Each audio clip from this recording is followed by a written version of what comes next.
Ya,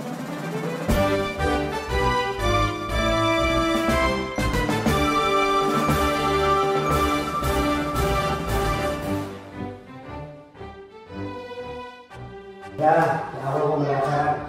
Sebelum mulai pembelajaran kita masih semangat? Masih. Oke ya Pak Edi sekarang. Nah, tadi kan kemarin sudah mengajak anak-anak buat peraturan kelas, buat komitmen ya, ini sudah dipasang. Komitmen kesepakatan kelas. Sekarang kita ganti istilahnya menjadi keyakinan kelas. Apa nak? Keyakinan kelas. Nah, supaya apa? Semuanya sadar tentang kewajibannya, tentang haknya, tentang apa yang bisa dilakukan supaya kegiatan di sekolah kita khususnya di kelas 2 bisa berjalan baik, berjalan kondusif, semuanya aman, nyaman belajarnya, biar nyaman, biar enak. Oke, kesepakatan kelas. Masih ingat anak-anak kemarin aturan di kelas kita yang pertama Budoko. Ayo, harus bagaimana? Siapa yang mau menyampaikan? Sama tapi di kelas ini supaya kegiatan belajar kita nyaman, aman, tentram, menyenangkan apa? Kira-kira kemarin waktu kita buat peraturan kelas dipaya sama belajarnya ini enggak? Oh ini kan ada sampah. Supaya kelas kita bersih, supaya kita kelasnya nyaman, pelajarannya menyenangkan. Namanya apa yang pertama coba? Jangan yang usul peraturan di kelas ini siapa? Binda, Arita, ya Binda dulu. Tertib dan disiplin. Tertib dan disiplin. Disiplin itu contohnya apa? Berarti contoh disiplin apa? Diam ya, kemudian yo diam di pantai. Terus datang ke sekolah jam berapa sayang? Berarti datang tepat waktu. Terus ya di sini ya. Oke, siapa lagi yang mau menyampaikan? Apa?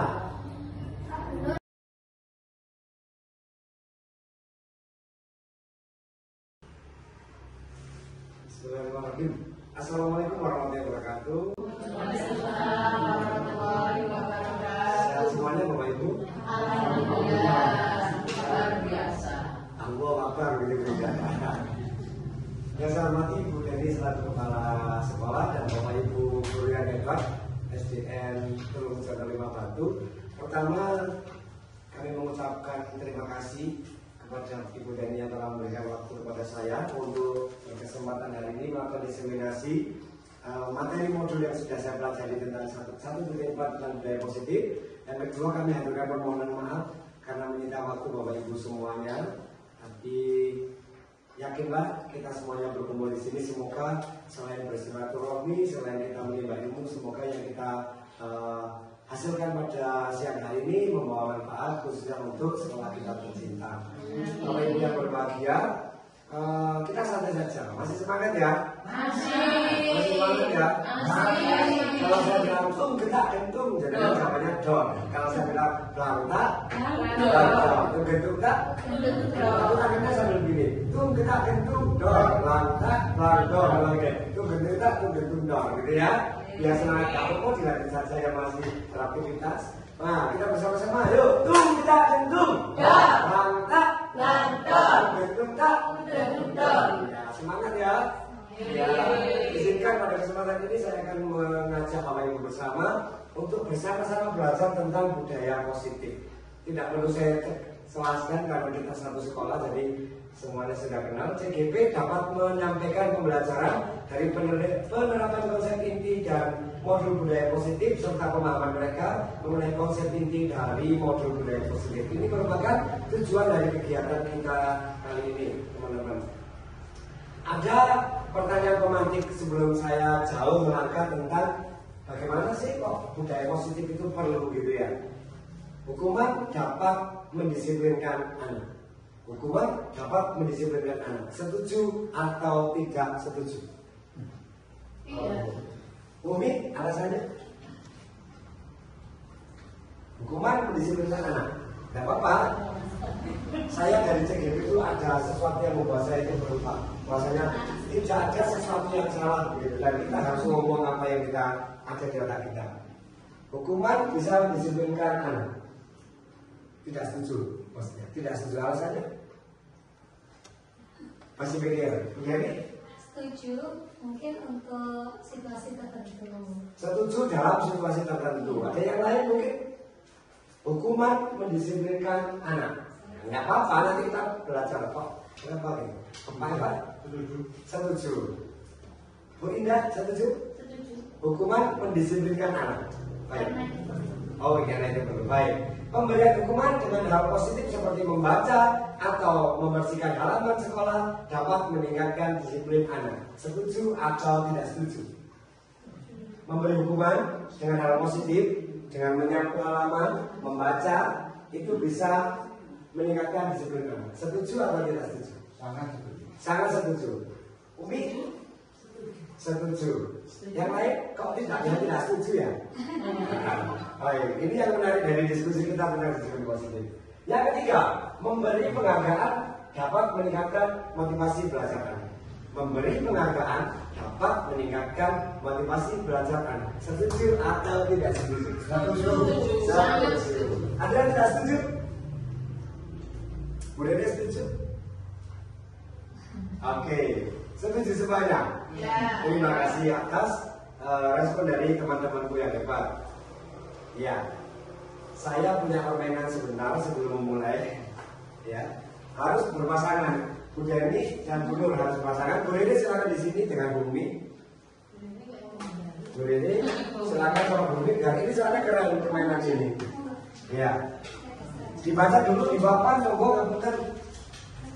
Satu orang satu. Ya, tidak apa-apa. Untuk adu kekuatan ini pokoknya. Ya, begini. A dan B adalah Anda dan teman Anda. Sobekkan secara kertas kecil, tuliskan benda atau sesuatu hal yang berharga, sesuatu yang rahasia boleh, ya. Letakkan di salah satu tangan Anda, genggam kuat tersebut dengan segala daya dan upaya. Buatlah sebuah kepalan. Nanti setelah ditulis, diremet, digenggam begini, ya. Teman Anda, berarti lawannya, itu akan mencoba dengan sekuat tenaga dengan berbagai cara untuk meminta agar benda tersebut bisa didapatkan atau ditali.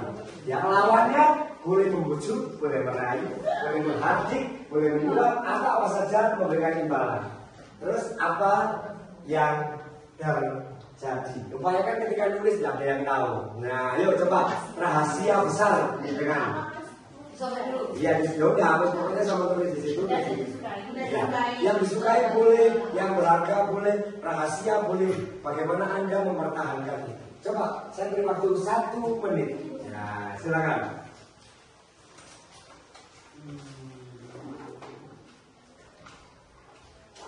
Ya. Apa yang terjadi? Ya. Terserah nih, 1 kata boleh, 2 kata boleh, 3 kata boleh, sesuatu yang berharga. Iya, yang teman Anda tidak tahu pokoknya ya. Digenggam, digenggam. Iya, sudah?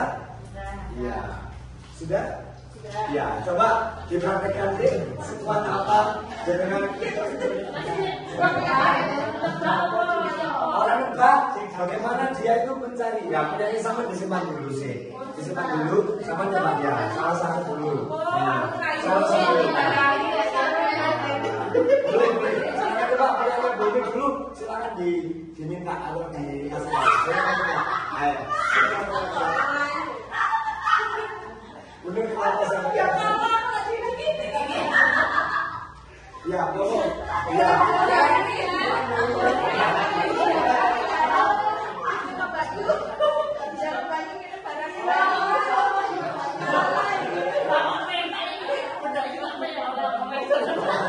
Boleh ya, langsung ya. Boleh.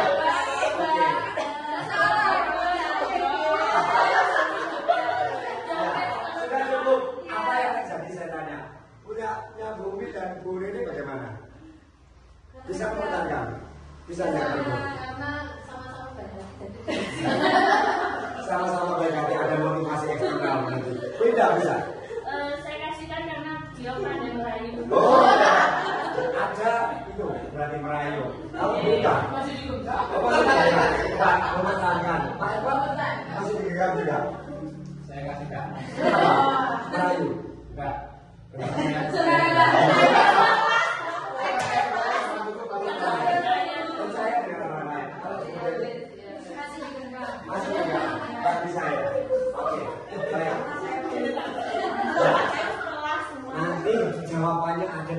penjelasan saya seluruh kegiatan ini. Nah, yang terjadi adalah miskonsepsi.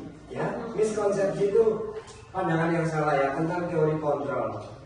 Menyebabkan itu tadi, apakah kita mengecilkan atau mengeluarkan genggaman kita? Ya, menyebabkan ilusi. Kita ilustrasinya sebagai seorang guru. Mampu tidak kita? Bukan tidak mampu tidak. Apakah selama ini kita yang mengontrol anak-anak? Ya, dan juga ilusi bahwa kritik membuat merasa bersalah. Kadang kita juga bilang sama anak-anak bahwasanya ketika kita bilang sama anak-anak itu merasa bersalah. Ya, ilusi bahwa orang dewasa itu adalah berhak memaksa. Bapak Ibu, apakah kita juga selama ini, saya juga termasuk, karena anak itu selalu memaksakan kehendaknya kita? Kadang-kadang. Ilusi bahwa semua keterangan efektif itu bermanfaat. Apakah selalu yang kita sampaikan? Nah, bahwasanya datang tepat waktu itu baik. Nah, apakah menjaga kebersihan itu baik? Apakah selalu begitu, Bapak Ibu? Ternyata sesungguhnya yang memiliki kontrol itu adalah dirinya sendiri. Tadi dijawab sama Bunda ya. Benar di program ini. Gak peduli dirayu, gak peduli itu sahabatnya, bestinya, gak peduli dikasih imbalan. Terus dibertakan ini. Begini ya. Bahwasanya apa? Kita sebagai seorang guru itu tidak boleh memaksakan sesuatu kepada orang lain. Meskipun kita lebih tahu duluan ilmunya, tapi kita tidak berhak untuk memberikan adjustment, memberikan paksaan kepada anak-anak. Sesuai Ki Hajar Dewantara mengatakan bahwasanya kita itu pendidikan sekarang harus menghamba kepada murid, kan begitu ya. Oke, coba kita pelajari stimulus respon dari akibat teori kontrol tersebut. Kita mencoba mengubah agar yang orang itu berpandangan sama dengan kita. Kajian kan kita begitu. Sama kudu pada aku, gitu kan. Padahal harusnya semua perilaku itu ada tujuannya.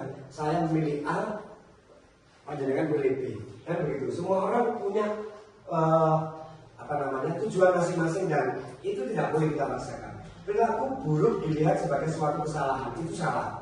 Ya, hanya Anda yang bisa mengontrol diri Anda. Orang lain bisa mengontrol saya. Harusnya Anda tidak bisa mengontrol orang lain. Itu tadi buktinya. Tapi sekarang kita mengontrol orang lain. Saya bisa. Pemaksaan ada pada setiap bujukan. Gagal.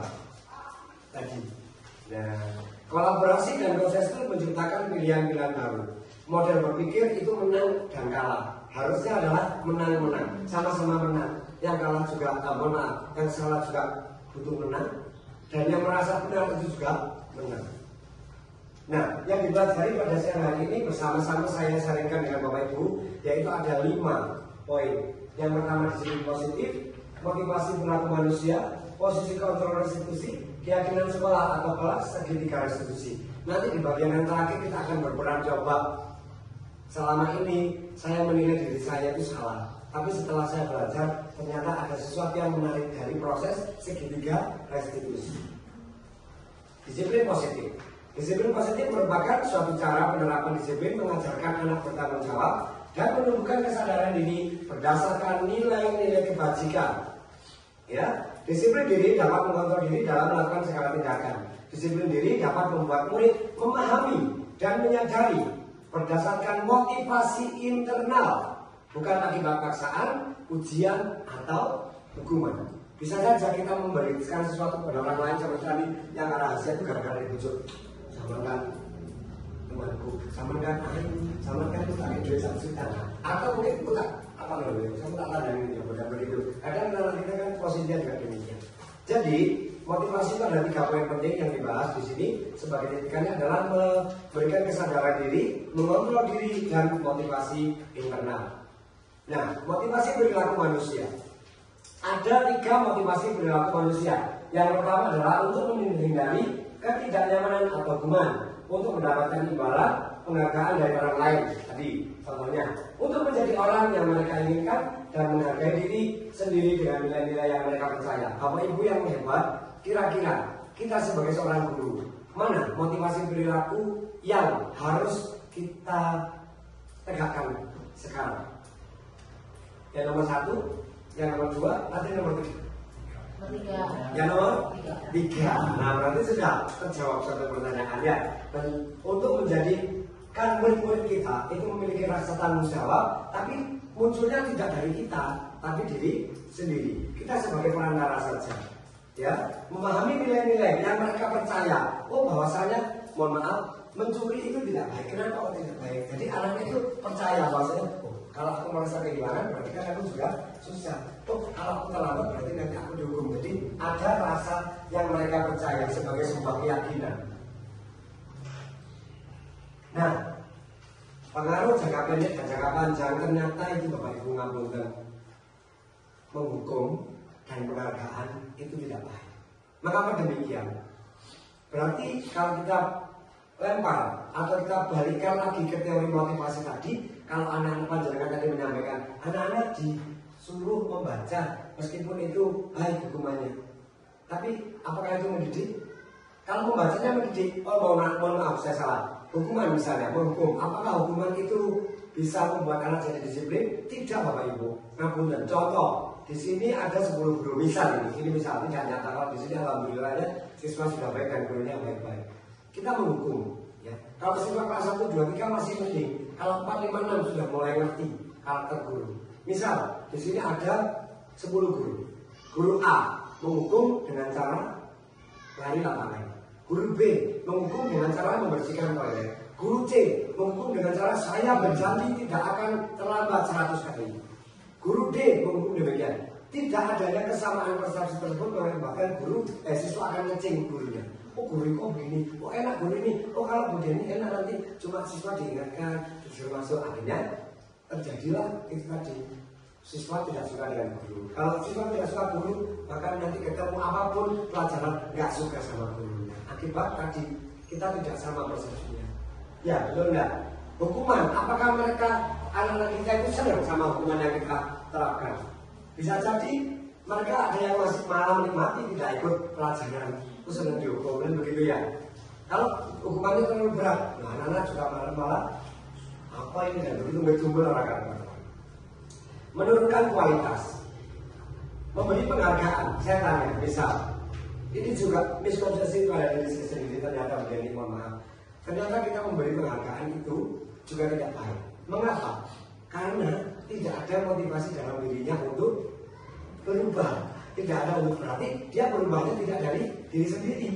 Dia pintar untuk mendapatkan penghargaan. Dia disiplin untuk mendapatkan penghargaan. Suatu ketika penghargaan itu tidak ada, maka anak-anak akan terputus kebiasaan baik atau disiplin positif.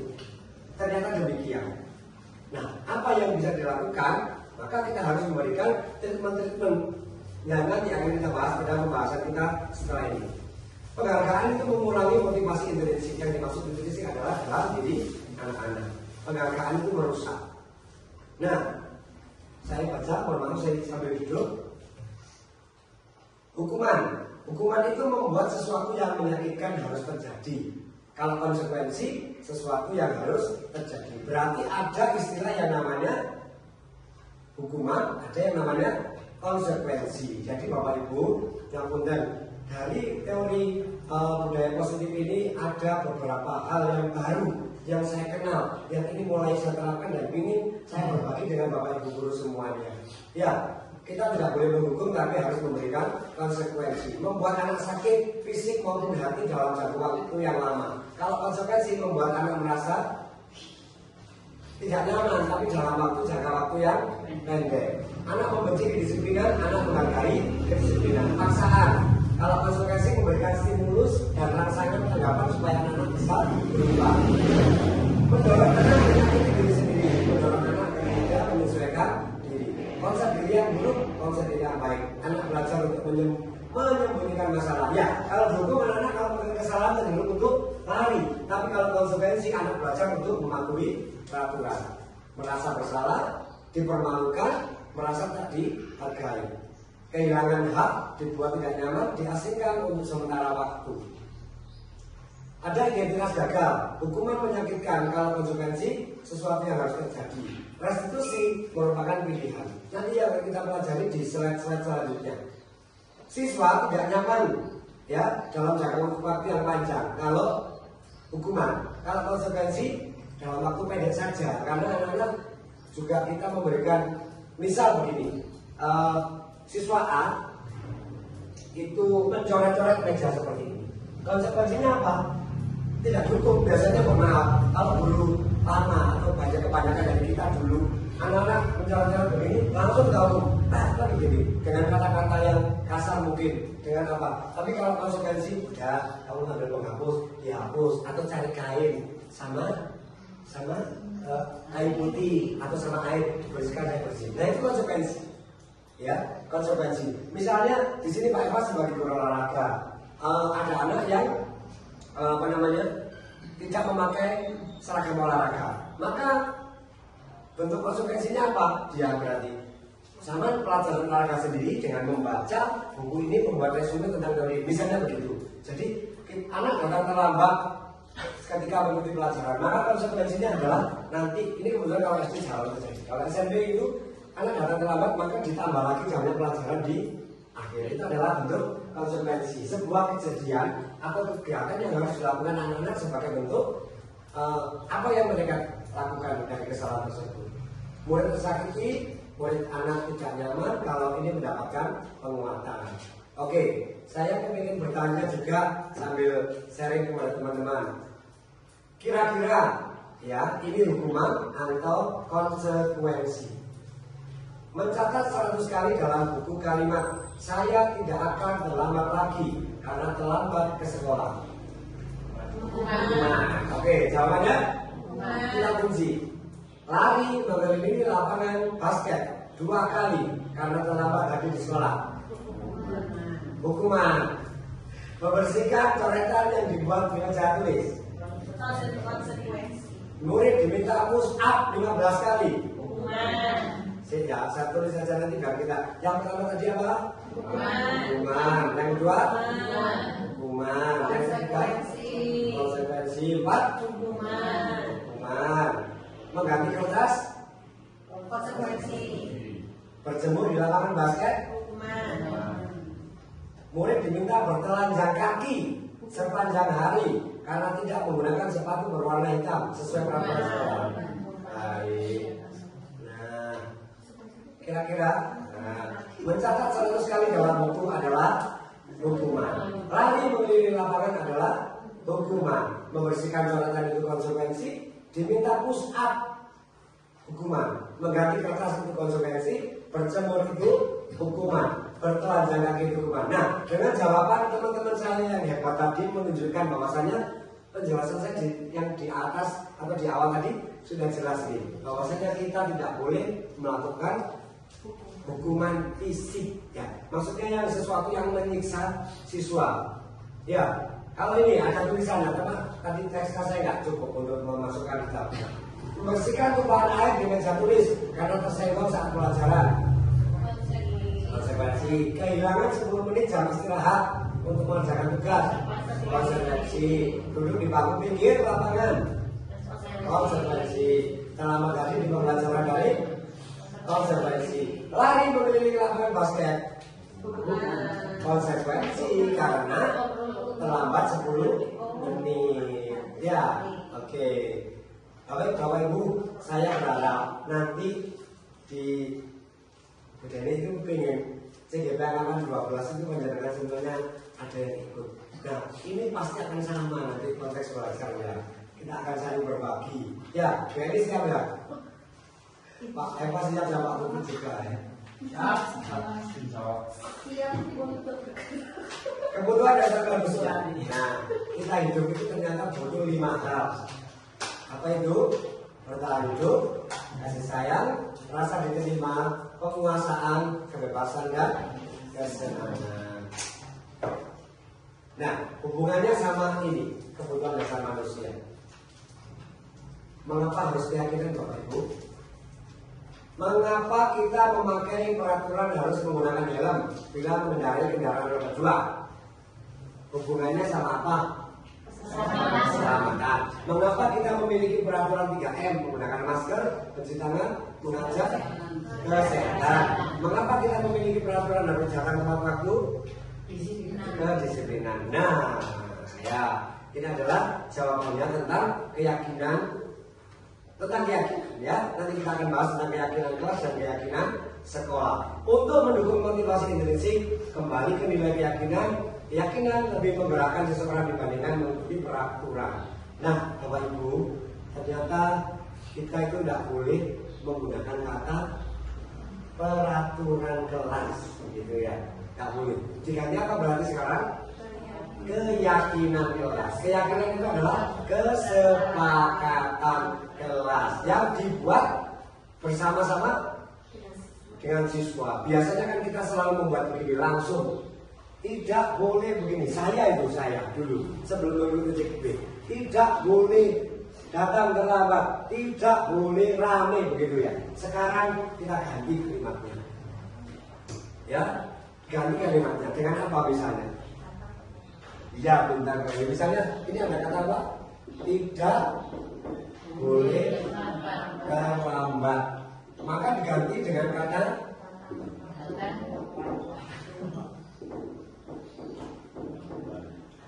nah, ini ada kalimat negatif, ini adalah positif. Ini merupakan bentuk dari kata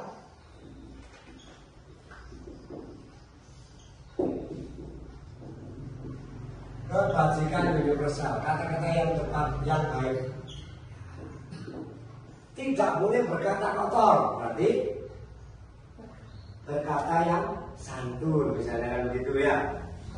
Ini saya kasih, ini tadi aja saya merevisi, iya gitu ya. Oh sama ya, alhamdulillah. Nah, ini contoh keyakinan atau komitmen kelas. Jadi tadi sebelum saya belajar CBP ada kata tidak boleh datang terlambat, cuma anak-anak buatnya disiplin aja. Belajar dengan tenang. Kata-kata negatif sebelumnya apa? Sebelum kita mengenal kalimat bijak universal. Tidak boleh rame. Ya, merawat fasilitas kelas berarti tidak boleh merusakkan, gitu ya. Kenapa demikian? Ternyata yang terngiang di telinga kita, ya, itu adalah kata tidaknya, tidak bolehnya, bukan kata tujuannya. Jadi rajin berusaha, ramah dan anti bully. Kalau kata-kata sebelumnya apa? Tidak boleh membuli. Jadi lebih ditegaskan pada kalimat-kalimat positif. Saya lanjutkan lagi ngapunten. Ini yang menarik tadi mereview video Bapak Ibu. Ini yang mana? Posisi kontrol restitusi. Sebagai seorang guru, nanti kita harus paham dengan 5 posisi kontrol restitusi. Nah, kita kira-kira selama ini ada di posisi mana nih? Kalau saya dulu di nomor 2 dan nomor 3. Kalau dulu. Kalau teman-teman kira-kira di mana? Ya, masing-masing punya penilaian untuk dirinya sendiri, ya. Jadi ada yang sebagai penghukum. Ya, mesti lagi sebagai penghukum itu. Nanti kalau jenengan sebagai penghukum akan, ya. Yuk kita simak 5 video sebagai 5 posisi kontrol.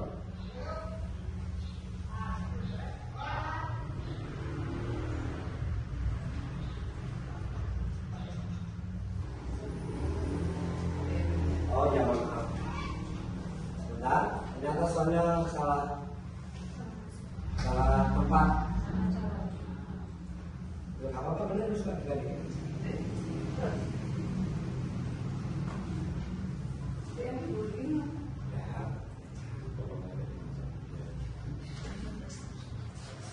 Apa sih?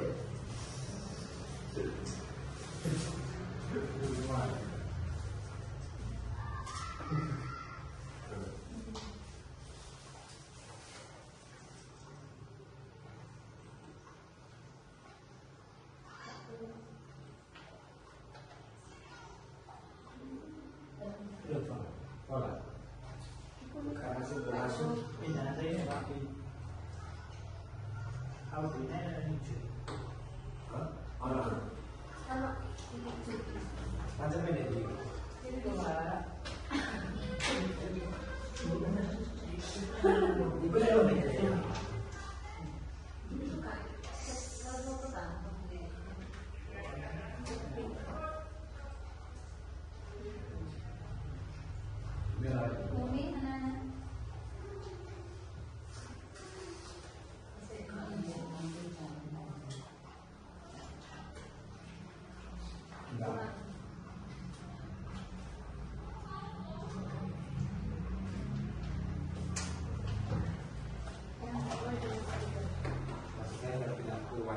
Saya coba ya.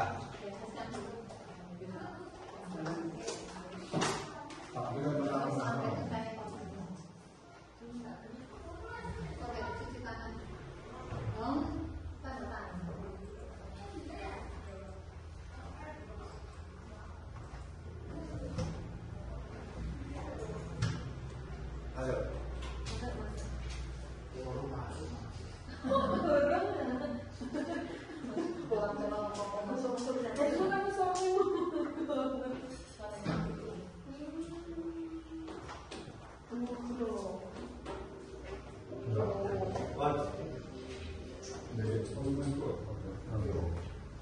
Guru sebagai pengukur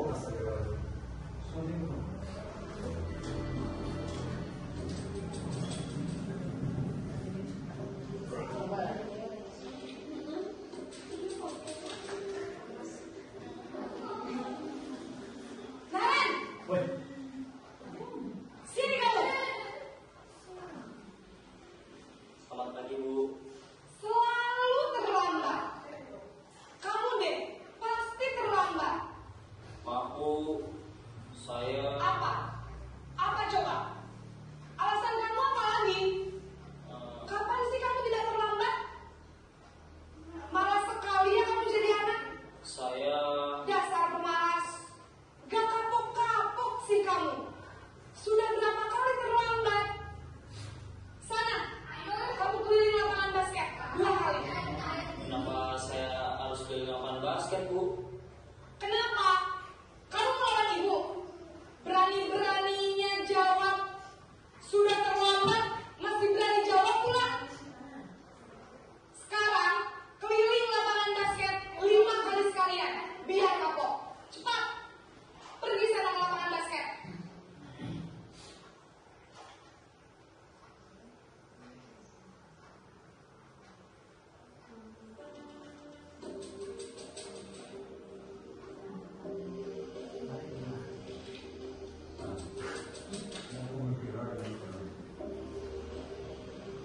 Naren!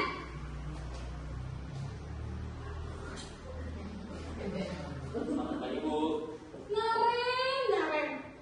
Kamu kenapa terlambat lagi, nak? Ya Tuhan, Naren. Kamu senang ya bikin ibu susah ya? Kalau kamu terlambat lagi, nanti ibu yang ditegur bapak kepala sekolah, nak. Disangka ibu tidak bisa membina kamu. Duh, gimana ini? Maaf, Bu. Duh, Gusti Naren. Kamu suka ya kalau ibu ditegur bapak kepala sekolah? Terus, sekarang ibu harus tulis apa yang di buku absen? Ini kamu sudah sering terlambat loh. Ibu harus apa coba? Maaf, Bu. Maaf sekali. Ya sudah, lain kali jangan bikin ibu susah lagi ya nak ya. Ibu tidak akan kuat lagi kalau kamu begini terus. Bisa jantungan kalau ibu ditegur bapak kepala sekolah. Sana cepat ke kelas. Maaf ya, Bu. Maaf sekali.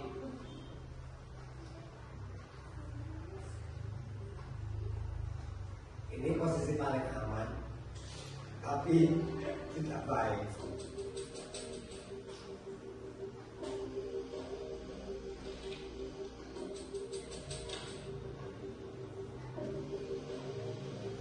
Naren!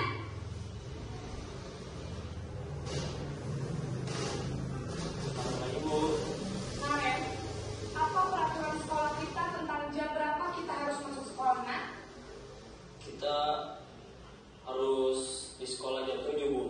Iya betul, sekarang sudah jam 7.20. Naren sudah tahu konsekuensinya jika terlambat hadir. Paham, Bu.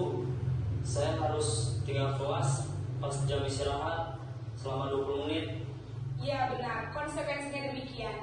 Jadi nanti jam 9.30 pas istirahat, kamu harus tinggal di kelas, kerjakan tugas tambahan untuk ketinggalan kamu, ya?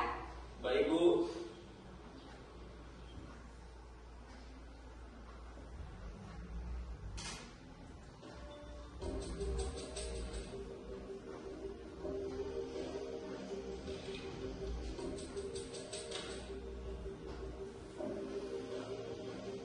Naren!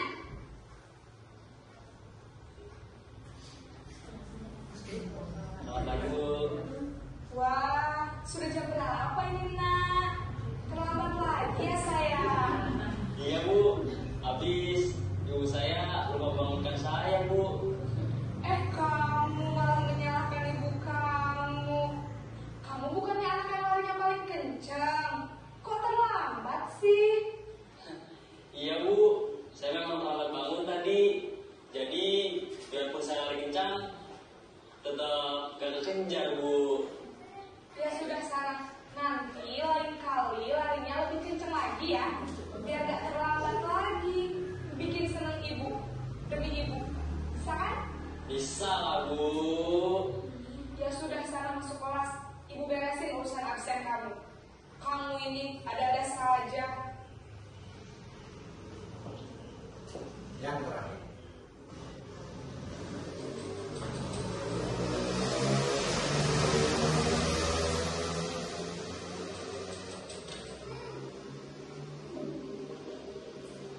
Naren!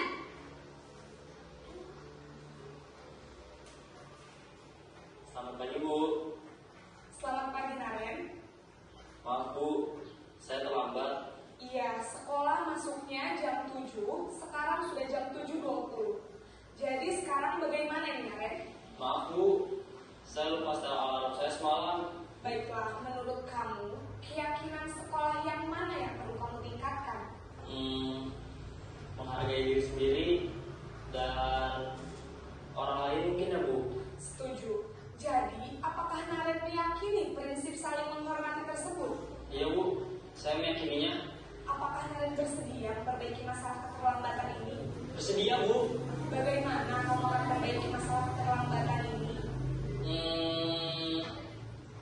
Saya akan coba untuk tidak lupa menyetel alarm saya, Bu. Baik, kalau Naren mau di rumah, ada orang yang kira-kira bisa bantu mengingatkan tidak? Ada, Bu. Kakak saya, Kak Emma. Ada lagi selain Kak Emma? Selain Kak Emma, ada ibu saya. Baik, jadi yang mengingatkan Naren adalah Kak Emma dan ibu kamu ya. Kira-kira akan mulai set alarm kapan nih Naren? Setelah pulang sekolah, akan segera saya lakukan. Baik, jadi Naren akan setel alarm untuk bangun besok pagi dan akan diingatkan oleh kakak dan ibunda Naren ya. Ada lagi yang mungkin perlu dilakukan Naren agar tidak terlambat bangun lagi? Tidak ada, Bu. Baik Naren, terima kasih untuk kerjasama kamu. Sekarang kamu perlu kembali ke kelas untuk belajar. Baik, Bu. Terima kasih. Nah, berarti sebagai seorang guru kira-kira kita harus memposisikan sebagai apa, Bapak Ibu? Berarti kita membantu mereka. Berarti kalau ada murid yang salah, itu tidak selalu mereka yang salah. Ternyata ada alasannya dan kita harus mencari atau menggali kesalahan tersebut. Menjadi manajer untuk murid supaya tidak serta-merta murid kita yang menjadi sasaran empuk atau pemaksaan lah untuk segala sesuatu yang mereka kerjakan. Saya kenalkan kepada teman-teman saya yang hebat, ada 3 tahapan restitusi, yaitu menstabilkan identitas, menanyakan keyakinan, validasi tindakan yang salah. Jadi ketika kemarin saya mencoba menerapkan itu pada murid saya, siswa Alfian, itu ternyata di luar prediksi saya. Ketika kelas 2 sudah saya coba terapkan 3 restitusi, ternyata bisa. Meskipun awalnya itu hanya sedikit drama, tapi itu kan saya real melihat Alfian sama Pak Putut ditegur pagi-pagi upacara, terus saya ide bagus ini kayaknya buat segitiga. Ternyata anaknya bisa merespon, bahkan sama orang tuanya dibantu di rumah, itu saya di WA, terus anaknya juga ditegur, Pak saya diingatkan sama ibu, berarti saya yang salah ya kan. Berarti dia secara sadar menyadari kesalahan dirinya, tidak boleh memakai rame di saat upacara dan tidak mau pakai topi, alasannya itu berisi. Nah begitu Alfian. Menstabilkan identitas itu adalah menjelaskan kepada anak bahwasanya mereka itu punya kebutuhan dasar, ya, bagian dari dasar segitiga restitusi untuk merubah yang gagal karena berbuat kesalahan. Jadi setiap orang itu punya salah seperti itu ya. Gurunya juga salah, saya juga bilang begitu. Langkah kedua adalah menstabilkan, memvalidasi tindakan yang salah tadi yang saya sebutkan ya. Anak-anak itu dijelaskan bahwa setiap manusia itu punya titik terendah, punya titik salah. Tidak ada manusia yang sempurna begitu. Yang ketiga adalah kekuatan keyakinan, mengingatkan saja boleh tidak di sekolah itu lambat, boleh tidak rame upacara dan sebagainya. Ini kemarin, jadi tidak perlu saya putarkan, saya kasih yang bagian terakhir saja. Nah ini ya, loadingnya error. Mungkin begitu Bapak Ibu. Jadi belajar kita tentang budaya positif. Berarti kira-kira di kelas kita harus mulai membuat keyakinan kelas, tidak boleh peraturan kelas. Ada yang ingin sharing atau bertanya jawab tentang ini Bapak Ibu? Sekali lagi ngapunten, saya tidak lebih tahu, tidak lebih pintar di sini. Saya ingin berbagi kepada teman-teman saya tentang memahamkan di sekolah kita tercinta supaya anak-anak kita itu nyaman belajar di sini sesuai kebutuhan mereka. Itu saja. Ada? Kalau tidak ada, sekian, saya terima kasih sudah meluangkan waktu untuk berbagi pengalaman baik khususnya tentang budaya positif, dan semoga sekolah kita di tahun depan ada lagi guru penggeraknya untuk makin maju. Sukses.